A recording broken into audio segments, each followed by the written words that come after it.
Cara memprogram diri agar banyak uang, ya semua orang bisa melakukannya dan semua orang itu bisa menerapkannya. Tapi satu syarat, harus mau berubah. Kalau cara pandang kita sendiri nggak berubah, kita nggak punya cita-cita dalam kehidupan, alias kitanya orangnya males. Malesnya gimana? Ya pokoknya males ngapa-ngapain. Yang penting gue kenyang, gue bisa melakukan sesuatu yang gue sukai. Ada hasilnya atau enggak, bodo amat. Atau kadang ada yang memang dengan sengaja suka meminta-minta. Itu banyak ya.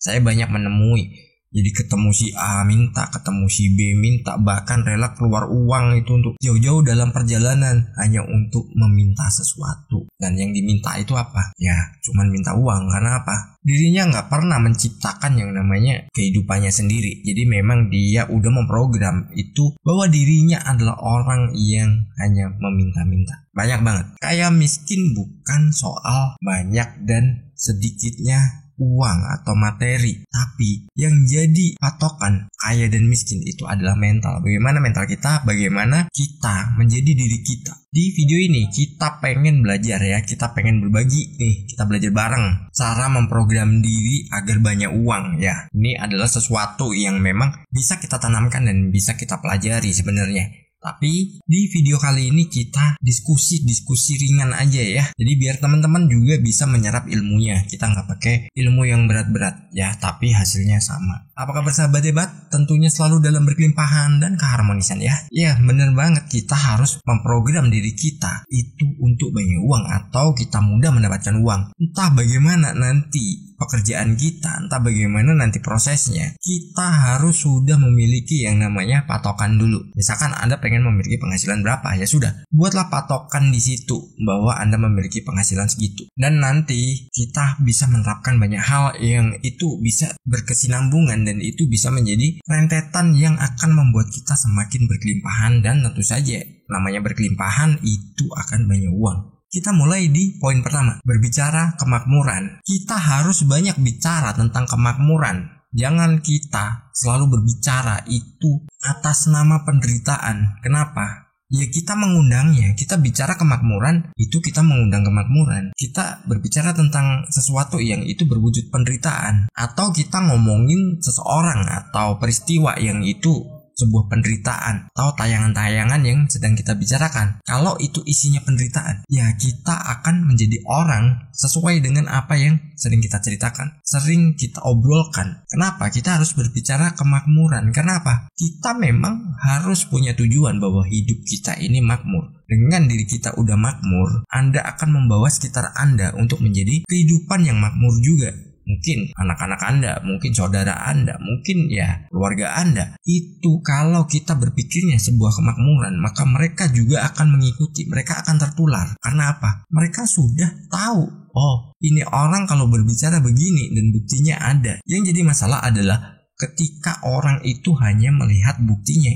Buktinya mana? Si itu aja pamer loh mobilnya baru, si itu kulkasnya baru, si itu habis beli sarung bantal baru tuh buatan dari kulit gajah atau kulit badak. Nah itu kadang kita melihat di sisi luarnya, ternyata kita nggak tahu kan di dalamnya bagaimana. Nah kita berbicara kemakmuran adalah kita itu bersyukur aja, aku punya penghasilan sekian tiap bulan, terus aku bisa manfaatkan untuk ini, dan aku membuka usaha baru, dan usaha baruku ini adalah sesuatu yang bagus. Karena apa? Ini sesuatu yang baru juga, dan itu nanti akan menjadi market leader yang bisa membesarkan aku. Nah misalkan itu contohnya ya. Jadi saat kita punya pemikiran ya, kita berbicara aja tentang kemakmuran, jangan kita berbicara tentang penderitaan. Saat kita berbicara tentang kemakmuran, hasilnya adalah kita akan mendapatkan kemudahan untuk menjadi makmur dalam kehidupan. Begitu juga berlaku sebaliknya. Karena apa? Anda sering dengar kan, atau Anda punya pendapat sendiri kan, kata adalah doa. Ya sudah, kata adalah doa. Lebih baik kita berkata-kata sebuah kemakmuran yang itu membuat kita jauh lebih baik lagi hidupnya. Dan kita lanjut di poin kedua, dan ini nyambung. Poin kedua adalah pilih teman. Kenapa kita harus pilih-pilih teman? Karena gini, kita bergaul dengan siapapun, kita punya banyak teman misalkan, tapi kalau mereka potensinya nggak ada, bukan potensi untuk kita manfaatkan ya, tapi potensi yang itu berkualitas untuk kehidupan kita, ngapain kita memilih teman itu yang selaras? Jadi mereka berbicara tentang visi misinya ke depan, bukan keluh kesahnya yang itu membuat kita mungkin risih juga. Jadi kita fokus aja pada teman yang itu memiliki potensi dan itu membangun. Teman yang baik itu adalah teman yang bisa membangun, membuat kita bertumbuh. Bukan teman yang datang-datang ngeluh terus minta sesuatu ke kita, habis dapat kabur pergi gak jelas kemana. Nah teman-teman seperti itu. Atau ada juga teman yang sengaja ngedeketin terus akhirnya apa?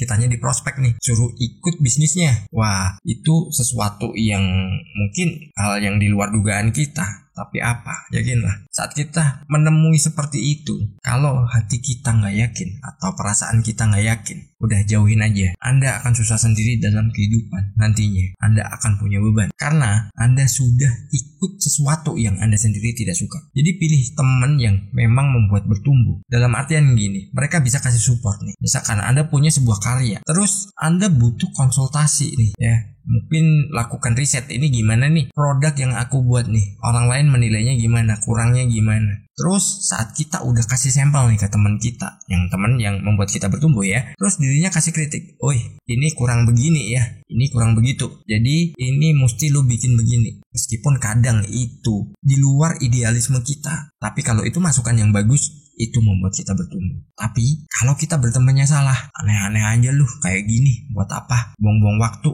Mending sama kita nongkrong-nongkrong nih, ngopi-ngopi bareng. Ya, bener sih, saya pernah bilang, semakin kita santai, semakin kita banyak uang. Tapi gak gitu juga, dalam artian kita hanya nongkrong ngopi tiap hari, malas tanpa kerja terus minta-minta. Mau jadi apa? Saat kita udah memiliki sesuatu yang itu bisa kita karyakan dan itu bisa menghasilkan uang, kita bangun sistemnya. Semakin kita santai menjalaninya, semakin uang datang. Santai bukan berarti kita nggak ada langkah, kita nggak ada tindakan. Ya, kita lanjut di poin ketiga. Nah, kita harus memiliki tujuan. Ya.